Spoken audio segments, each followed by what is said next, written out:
Welcome back to the show, everybody. My name is David. Welcome back, everyone. I'm Maurice.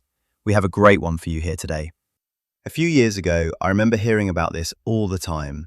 It was everywhere. Podcasts, interviews, YouTube clips, the idea that we might be living in a simulation.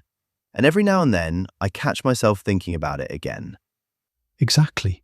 This is perfect. Exactly the kind of thing this show was built for. If you're new here, here's the deal. We choose a topic, and we read the entire Wikipedia page. No skipping, no filtering, just the whole thing. Today, it's the simulation theory. It's funny the page is actually called Simulation Hypothesis. All right, buddy, let's get started. All right, bro. I will start reading. Simulation hypothesis. The hypothesis that reality could be a computer simulation. The simulation hypothesis proposes that what one experiences as the real world is actually a simulated reality, such as a computer simulation in which humans are constructs. There has been much debate over this topic in the philosophical discourse and regarding practical applications in computing. Variations of the simulation hypothesis essentially originate from, or are offshoots of, the dream hypothesis, popularized by ancient philosophers like Zhuangzi and early modern philosophers like René Descartes. In 2003, philosopher Nick Bostrom proposed the simulation argument, suggesting that if a civilization becomes capable of creating conscious simulations, it could generate so many simulated beings that a randomly chosen conscious entity would almost certainly be in a simulation. This argument presents a trilemma. 1. Either such simulations are not created because of technological limitations or self-destruction. 2. Advanced civilizations choose not to create them. 3. If advanced civilizations do create them, the number of simulations would far exceed base reality, and we would therefore almost certainly be living in one. This assumes that consciousness is not uniquely tied to biological brains, but can arise from any system that implements the right computational structures and processes. The hypothesis is preceded by many earlier versions, and variations on the idea have also been featured in science fiction, appearing as a central plot device in many stories and films, such as Simulacron 3, 1964, and The Matrix, 1999. The first section here is Origins. Human history is full of thinkers who observe the difference between how things seem and how they might actually be, with dreams, illusions, and hallucinations providing poetic and philosophical metaphors. For example, the butterfly dream of Zhuangzi from ancient China, or the Indian philosophy of Maya, or in ancient Greek philosophy, where Anaxarchus and Monimus likened existing things to a scene painting and supposed them to resemble the impressions experienced in sleep or madness. Aztec philosophical texts theorized that the world was a painting or book written by the Teotl. A common theme in the spiritual philosophy of the religious movements, collectively referred to by scholars as Gnosticism, was the belief that reality as we experience it is the creation of a lesser, possibly malevolent deity, from which humanity should seek to escape. In the Western philosophical tradition, Plato's allegory of the cave analogized human beings to chained prisoners unable to see reality. René Descartes' evil demon philosophically formalized these epistemic doubts, to be followed by a large literature with subsequent variations, like Brain in a Vat. In 1969, Konrad Zuse published his book, Calculating Space on Automata Theory, in which he proposed the idea that the universe was fundamentally computational, a concept which became known as digital physics. Later, roboticist Hans Moravec explored related themes through the lens of artificial intelligence, discussing concepts like mind uploading and speculating that our current reality might itself be a computer simulation created by future intelligences. It's kind of funny. The Greeks thought reality was shadows. Descartes thought it was a demon. Now we think it's a graphics card. We always imagine the universe using our latest invention. The next section here is Simulation Argument from Nick Bostrom. Up until now, this was metaphor.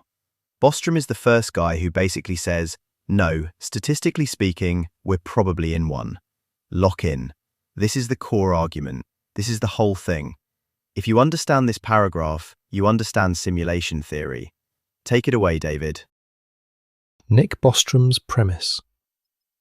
Many works of science fiction, as well as some forecasts by serious technologists and futurologists, predict that enormous amounts of computing power will be available in the future. Let us suppose for a moment that these predictions are correct. One thing that later generations might do with their super-powerful computers is run detailed simulations of their forebears or of people like their forebears.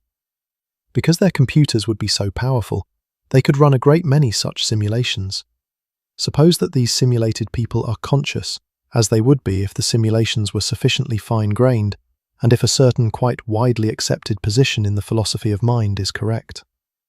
Then it could be the case that the vast majority of minds like ours do not belong to the original race, but rather to people simulated by the advanced descendants of an original race. Bostrom's conclusion. It is then possible to argue that, if this were the case, we would be rational to think that we are likely among the simulated minds rather than among the original biological ones. Therefore, if we don't think that we are currently living in a computer simulation, we are not entitled to believe that we will have descendants who will run lots of such simulations of their forebears. Nick Bostrom. From Are You Living in a Computer Simulation? 2003. Wow, super cool. Basically, he is saying, the numbers don't look good for us being the originals. So if advanced civilizations run enough simulations, then statistically, most minds like ours wouldn't be original. Now there is more. Expanded argument. Yeah, this theory is definitely fun. Expanded argument. In 2003, Bostrom proposed a trilemma that he called the simulation argument. Despite its name, the simulation argument does not directly argue that humans live in a simulation. Instead, it argues that one of three unlikely seeming propositions is almost certainly true. 1. The fraction of human-level civilizations that reach a post-human stage, that is, one capable of running high-fidelity ancestor simulations, is very close to zero. Or 2. The fraction of post-human civilizations that are interested in running simulations of their evolutionary history, or variations thereof, is very close to zero. Or 3. The fraction of all people with our kind of experiences that are living in a simulation is very close to 1.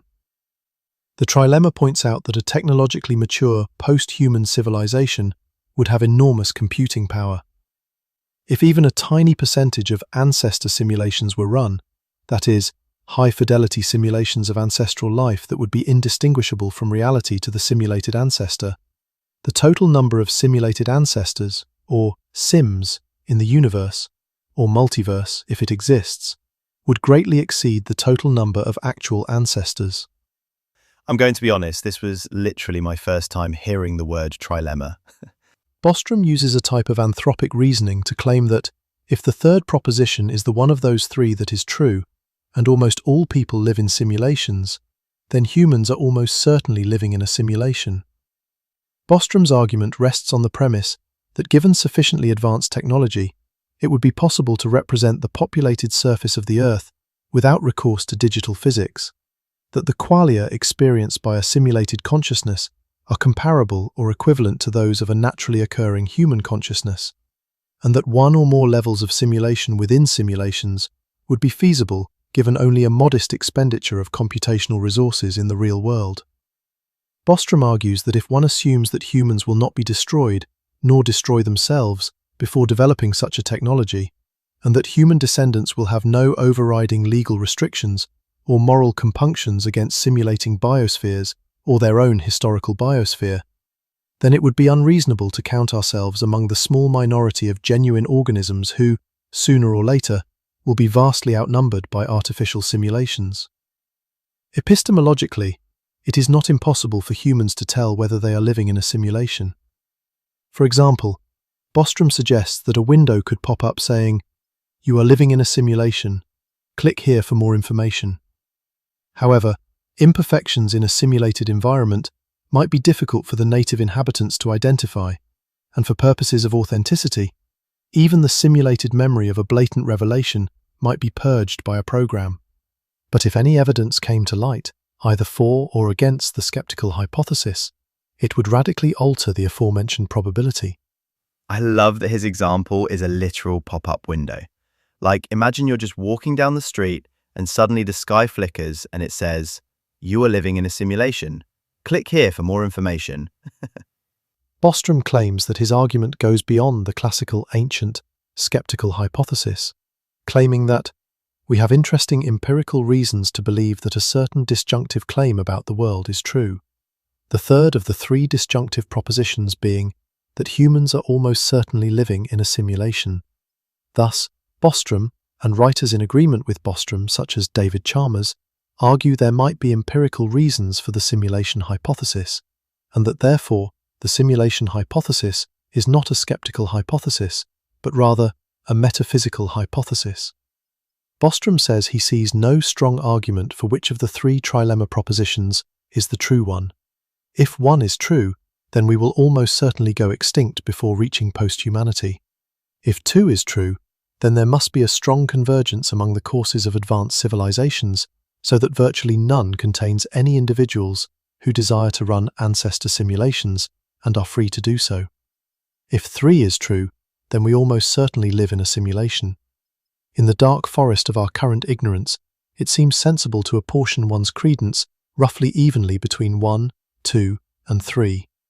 I note that people who hear about the simulation argument often react by saying, "Yes, I accept the argument, and it is obvious that it is possibility number n that obtains." But different people pick a different n. Some think it obvious that 1 is true, others that 2 is true, yet others that 3 is true. As a corollary to the trilemma, Bostrom states that, unless we are now living in a simulation, our descendants will almost certainly never run an ancestor simulation. Now for the section. Criticism of Bostrom's anthropic reasoning. Bostrom argues that if the fraction of all people with our kind of experiences that are living in a simulation is very close to 1, then it follows that humans probably live in a simulation. Some philosophers disagree, proposing that perhaps sims do not have conscious experiences the same way that unsimulated humans do, or that it can otherwise be self-evident to a human that they are a human rather than a sim.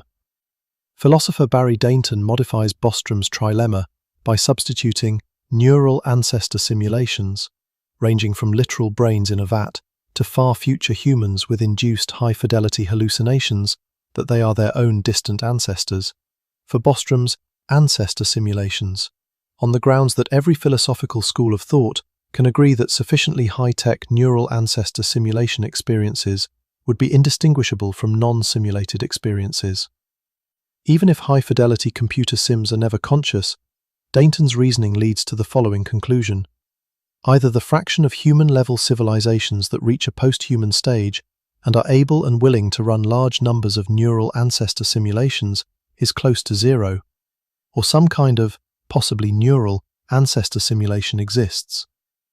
The hypothesis has received criticism from some physicists, such as Sabine Hossenfelder, who considers that it is physically impossible to simulate the universe without producing measurable inconsistencies, and called it pseudoscience and religion. Cosmologist George F.R. Ellis, who stated that is totally impracticable from a technical viewpoint, and that late-night pub discussion is not a viable theory. Some scholars categorically reject, or are uninterested in, anthropic reasoning, dismissing it as merely philosophical, unfalsifiable, or inherently unscientific. Some critics propose that the simulation could be in the first generation, and all the simulated people that will one day be created do not yet exist, in accordance with philosophical presentism. The cosmologist Sean M. Carroll argues that the simulation hypothesis leads to a contradiction. If humans are typical, as it is assumed, and not capable of performing simulations, this contradicts the arguer's assumption that it is easy for us to foresee that other civilizations can most likely perform simulations. Physicist Frank Wilczek raises an empirical objection, saying that the laws of the universe have hidden complexity which is not used for anything, and the laws are constrained by time and location, all of this being unnecessary and extraneous in a simulation. He further argues that the simulation argument amounts to begging the question, due to the embarrassing question of the nature of the underlying reality in which this universe is simulated. Okay, if this is a simulated world, what is the thing in which it is simulated made out of? What are the laws for that? Brian Eggleston has argued that the future humans of our universe cannot be the ones performing the simulation, since the simulation argument considers our universe to be the one being simulated. In other words, it has been argued that the probability that humans live in a simulated universe is not independent of the prior probability that is assigned to the existence of other universes. The next part is pretty sweet, actually. So far we've been asking, are we in a simulation? But now something interesting happens. Some scholars accept Bostrom's trilemma, and instead of saying, therefore we're simulated, they say, actually, this shows something else must be wrong. This is where the hypothesis stops being sci-fi and starts colliding with cosmology. The next section is arguments within the trilemma against the simulation hypothesis. Some scholars accept the trilemma and argue that the first or second of the propositions are true, and that the third proposition, the proposition that humans live in a simulation, is false. Physicist Paul Davies uses Bostrom's trilemma as part of one possible argument against a near-infinite multiverse. This argument runs as follows. If there were a near-infinite multiverse, there would be post-human civilizations running ancestor simulations, which would lead to the untenable and scientifically self-defeating conclusion that humans live in a simulation. Therefore, by reductio ad absurdum, existing multiverse theories are likely false. Unlike Bostrom and Chalmers, Davies, among others, considers the simulation hypothesis to be self-defeating. Some point out that there is currently no proof of technology that would facilitate the existence of sufficiently high-fidelity ancestor simulation. Additionally, there is no proof that it is physically possible or feasible for a post-human civilization to create such a simulation, and therefore for the present, the first proposition must be taken to be true. Additionally, there are limits of computation. Physicist Marcelo Gleiser objects to the notion that post-humans would have a reason to run simulated universes. Being so advanced, they would have collected enough knowledge about their past to have little interest in this kind of simulation. They may have virtual reality museums, where they could go and experience the lives and tribulations of their ancestors, but a full-fledged, resource-consuming simulation of an entire universe sounds like a colossal waste of time. Gleiser also points out that there is no plausible reason to stop at one level of simulation, so that the simulated ancestors might also be simulating their ancestors, and so on, creating an infinite regress akin to the problem of the first cause. In 2019, philosopher Preston Green suggested that it may be best not to find out if we are living in a simulation, since, if it were found to be true, such knowing might end the simulation. Economist Robin Hanson argues that a self-interested occupant of a high-fidelity simulation should strive to be entertaining and praiseworthy in order to avoid being turned off or being shunted into a non-conscious, low-fidelity part of the simulation. Hanson additionally speculates that someone who is aware that he might be in a simulation might care less about others and live more for today. Your motivation to save for retirement or to help the poor in Ethiopia might be muted by realizing that in your simulation you will never retire and there is no Ethiopia. Besides attempting to assess whether the simulation hypothesis is true or false, philosophers have also used it to illustrate other philosophical problems, especially in metaphysics and epistemology. David Chalmers has argued that simulated beings might wonder whether their mental lives are governed by the physics of their environment, when in fact these mental lives are simulated separately, and are thus, in fact, not governed by the simulated physics. Chalmers claims that they might eventually find that their thoughts fail to be physically caused, and argues that this means that Cartesian dualism is not necessarily as problematic of a philosophical view as is commonly supposed, though he does not endorse it. Similar arguments have been made for philosophical views about personal identity that say that an individual could have been another human being in the past, as well as views about qualia that say that colours could have appeared differently than they do, the inverted spectrum scenario. In both cases, the claim is that all this would require is hooking up the mental lives to the simulated physics in a different way. So what's wild is, even the people who reject the simulation don't walk away clean. The idea doesn't just threaten reality, it starts unraveling the theories built to explain it.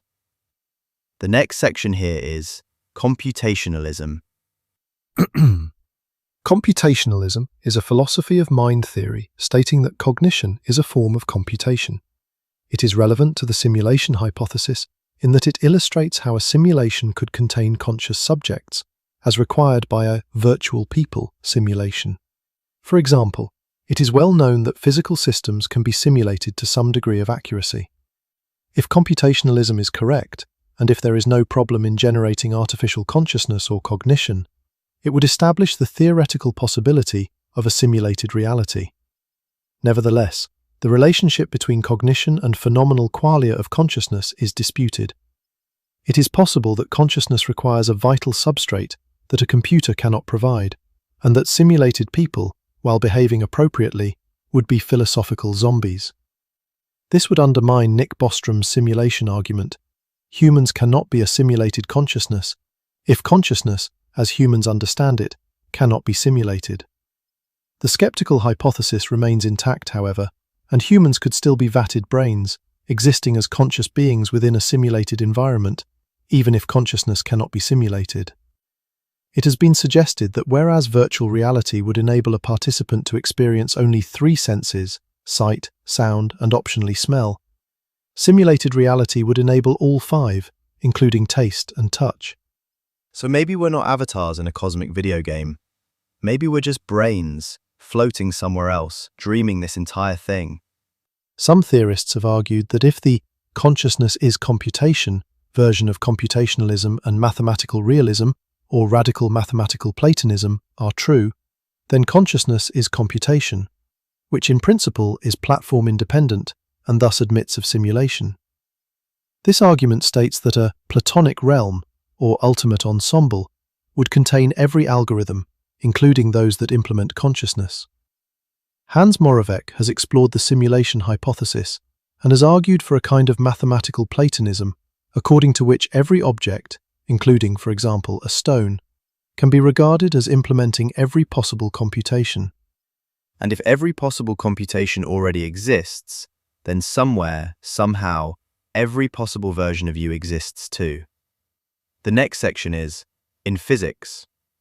In physics, the view of the universe and its workings as the ebb and flow of information was first observed by Wheeler. Consequently, 2 views of the world emerged. The first one proposes that the universe is a quantum computer, while the other one proposes that the system performing the simulation is distinct from its simulation, the universe. Of the former view, quantum computing specialist Dave Bacon wrote, quote, "In many respects, this point of view may be nothing more than a result of the fact that the notion of computation is the disease of our age. Everywhere we look today, we see examples of computers, computation, and information theory, and thus we extrapolate this to our laws of physics. Indeed, thinking about computing as arising from faulty components, it seems as if the abstraction that uses perfectly operating computers is unlikely to exist as anything but a Platonic ideal. Another critique of such a point of view is that there is no evidence for the kind of digitization that characterizes computers, nor are there any predictions made by those who advocate such a view that have been experimentally confirmed." Unquote. Or maybe, we're just so surrounded by computers that we can't help but see the universe as one. Up next is testing the hypothesis physically. A method to test one type of simulation hypothesis was proposed in 2012 by physicists Silas R. Bean, Zore Dawoodi, and Martin J. Savage.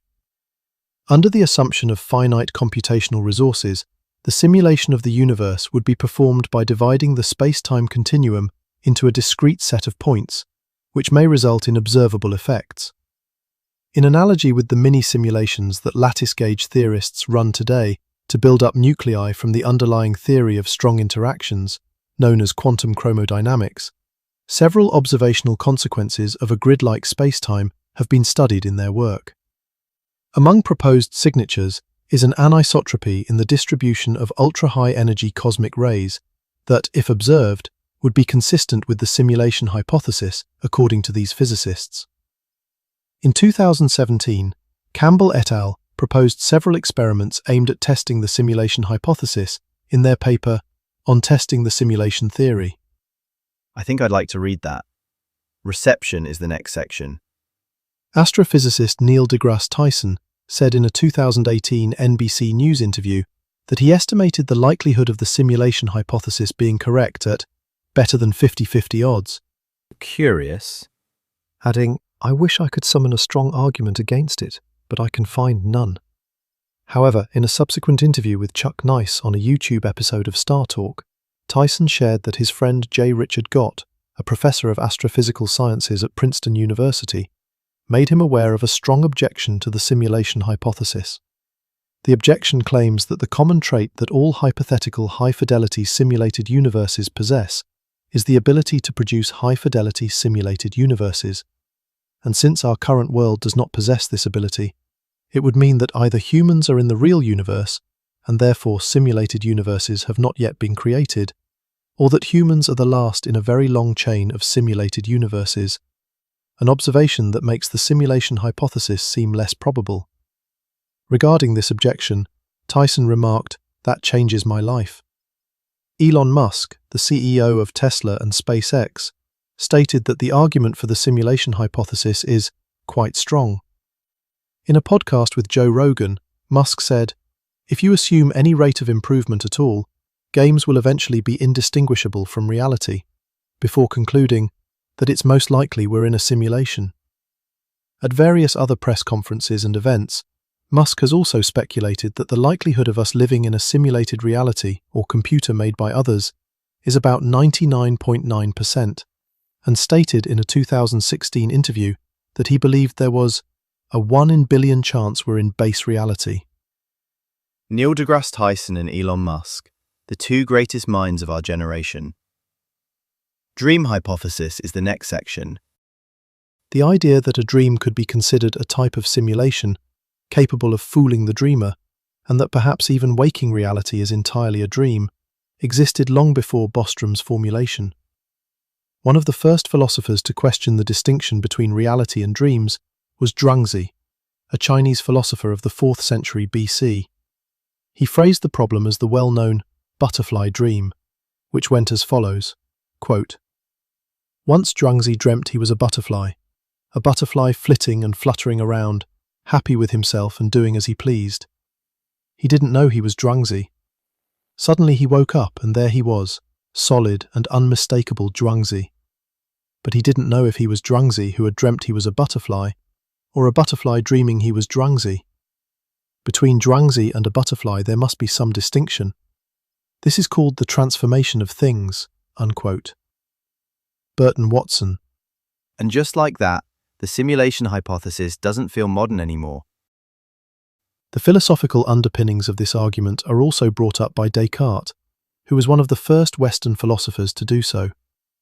In Meditations on First Philosophy, he states, "There are no certain indications by which we may clearly distinguish wakefulness from sleep," and goes on to conclude that, "It is possible that I am dreaming right now, and that all of my perceptions are false." Chalmers discusses the dream hypothesis and notes that this comes in two distinct forms. 1. That he is currently dreaming, in which case many of his beliefs about the world are incorrect. 2.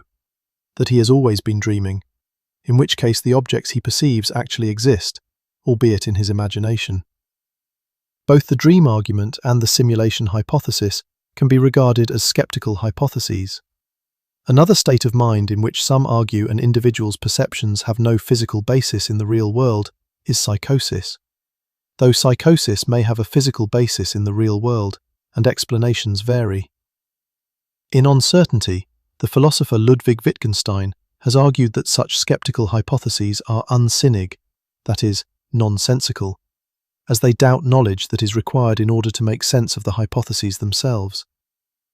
Bertrand Russell has argued that the dream hypothesis is not a logical impossibility, but that common sense, as well as considerations of simplicity and inference to the best explanation, rule against it. The dream hypothesis is also used to develop other philosophical concepts, such as Wahlberg's personal horizon. What this world would be internal to if this were all a dream.